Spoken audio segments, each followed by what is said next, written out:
Hello and welcome to our preview of the 2011 Emirates Melbourne Cup with Steve Moran from Best Bet. Steve, field now selected.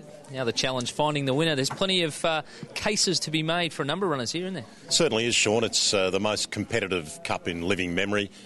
Incredible depth. I think often in the Melbourne Cup you can put a pen through 8 or 10 of them. I think you really struggled to do that this year. Strong European contingent, of course. And the form through all these European horses is entwined. They've pretty much met each other, and I think this year's Cup may well be determined to some degree by the handicaps, which brings them together, and perhaps luck in running, but it's a great Cup. Well, you're a man who knows plenty about the international form. You travel the world over to the big carnivals. You had the opportunity to see the horses in training at the Werribee International Horse Centre as well. Who's the one that's caught your eye? Well, I think Dunedin, for me, we look at the recent history of the international winners, the past three, of course, all having had a run here in Australia beforehand. And I think that's the key. I think it gives the trainers a great guide as to where they're at. And Dunedin was so impressive at Geelong. You know, it was almost a contemptuous win, sit at the tail, peel to the outside, run them down, he's up last 50 metres, job done. He drops to 54.5. It's very eerily similar to American last year, isn't it, winning the Geelong Cup, going to the Melbourne Cup with 54.5. I think Dunedin is the emerging horse who is reasonably handicapped, and he's my top pick, ahead of Brian Allison's Moran Corniche, who's running the Herbert Power, was absolutely superb. He gets into the Cup now. No one would begrudge Brian Allison having some good fortune here in Australia. And for me, Sean, they're the top two. What about the rest of the international crop? We've got a record number this year, 11 in total. Where's the value outside of those two, perhaps amongst them? Possibly Red Cadeau, if the rain does continue. Clearly a superior soft ground performer, and his form, again, is entwined. Jukebox Jury, probably the handicap makes it a little tough for him. Everything would have to go right, but he certainly has the class to win the race.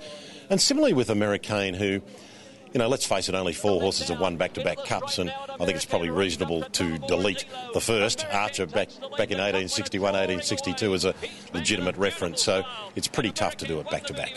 All right, what about our feature winners from Saturday at Flemington? Glass Harmonium in the McKinnon and Niwot, who was most impressive in the Lexus. How will they back up?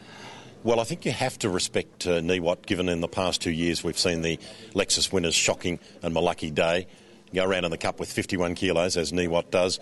Shocking, of course, winning Malucky Day, running so bravely into second place last year. So you have to respect his performance. Glass Harmonium, not sure at the trip. I think it's an irresistible shy at the stumps. You almost have to run after what he did at Flemington, where he races so well.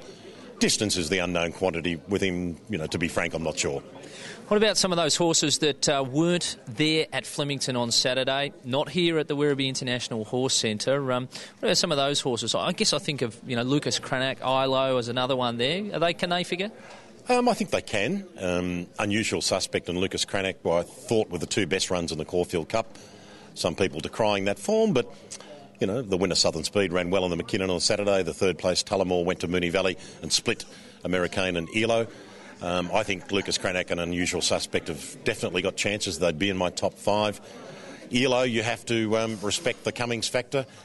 He looked like he would come on from that run at Moonee Valley. And he's reasonably drawn and he's got some early speed. He'll be prominent in the race early, and that may give him an edge. All right, let's cap your top 4 for us.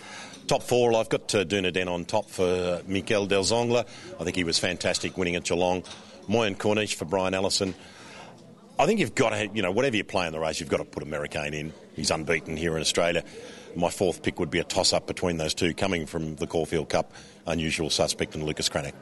Well, Steve, thanks for your time there. There's Steve Moran from Best Bets taking us through the Emirates Melbourne Cup. Hopefully that's put you on a winner. Remember, if you're coming trackside on Tuesday, you must pre-purchase your tickets through Ticketmaster. Stay tuned for more news.